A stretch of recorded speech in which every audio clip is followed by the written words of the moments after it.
Violence erupts after Gabon election as incumbent Ali Bongo named victor. Opposition led by Jinping rejects electoral commission results and demands recount in province with reported 99.93% turnout. Helicopters patrol the sky as smoke and flames billow from the National Assembly building in Libreville after it was set ablaze.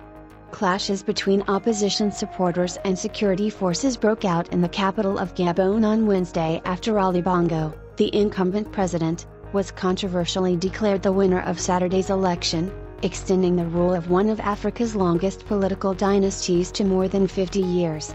3 people were apparently shot dead by security forces and many more wounded after crowds tried to storm the offices of the Electoral Commission in Libreville shortly after authorities announced Bongo's re-election by a narrow majority.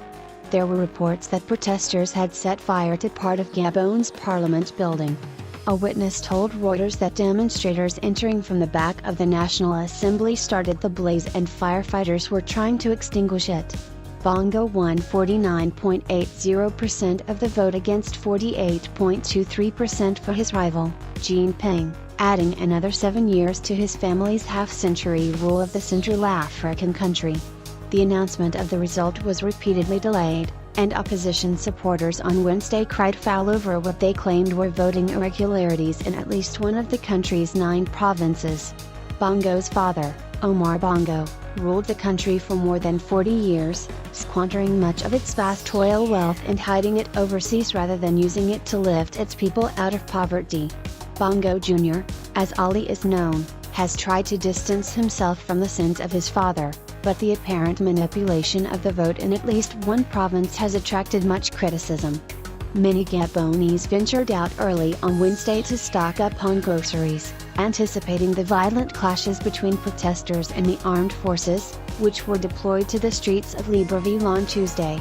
The army fired stun grenades and tear gas at a crowd of people outside the headquarters of the Electoral Commission shouting Ali must go.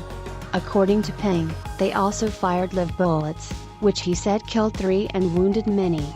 Bongo's aides denied this and accused the opposition of fabricating rumors. The first battle was not fought on Libreville's potholed streets, however, but in an obscure corner of Wikipedia. Overnight, there were more than 100 modifications to the online encyclopedia's page on Haut-Ogooué, a Gabonese province. 1 minute its population was 54,000, the next 250,000. Then it was changed back. In Gabon's election, much rested on how many voters there were in Haut-Ogooué, the last province to be counted, and which way they voted. According to the Electoral Commission, 99.9% of the province, Bongo's home region, took part in the vote, and 95% of them voted for him. The question on the lips of many Gabonese citizens was why there was such a high turnout in Haut-Ogooué, when nationally it was 59%. However, Bongo scored lower than his father, who famously won 100% of the national vote in the 1986 election, with a 99.9% turnout, when Gabon was still a one-party state. Peng, a half-Chinese diplomat who was previously one of the Bongo family's most trusted cronies, rejected the result and demanded a recount in Haut-Ogooué. He said, "The citizens of Gabon peacefully and respectfully exercise their right to freely and fairly choose our country's next president. The current president, Ali Bongo, did not approve of their choice, so he substituted his will for theirs." Ali Bongo wants the Gabonese people and the entire world to believe his results that he took 3 days behind closed doors to concoct.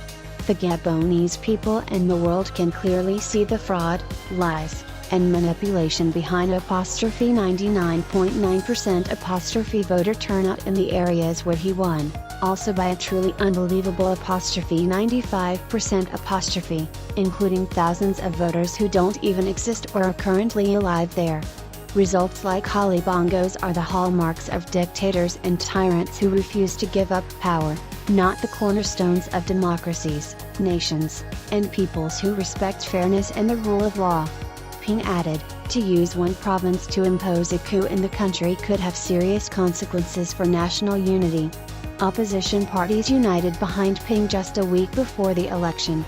His party claimed victory very early on, as did Bongo.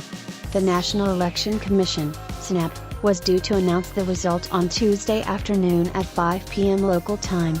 As the nation held its breath and turned on its televisions to learn its fate, however, SNAP failed to appear, and nervous voters were instead treated to reruns of Hannah Montana, the American TV series that made Miley Cyrus famous. SNAP officials surfaced nearly a full day later. Many Gabonese also pointed out that 5 days to count 600,000 votes, Gabon is a country with vast rainforests but a tiny population, was excessive. Ping had been expected to win, according to François Conradi, an analyst from NKC African Economics.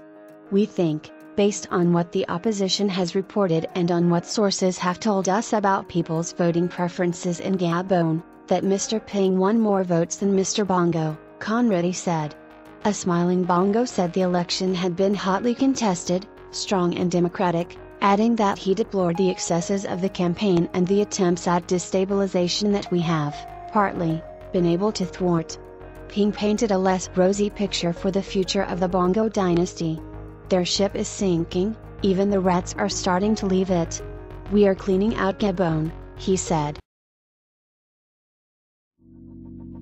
Let it go.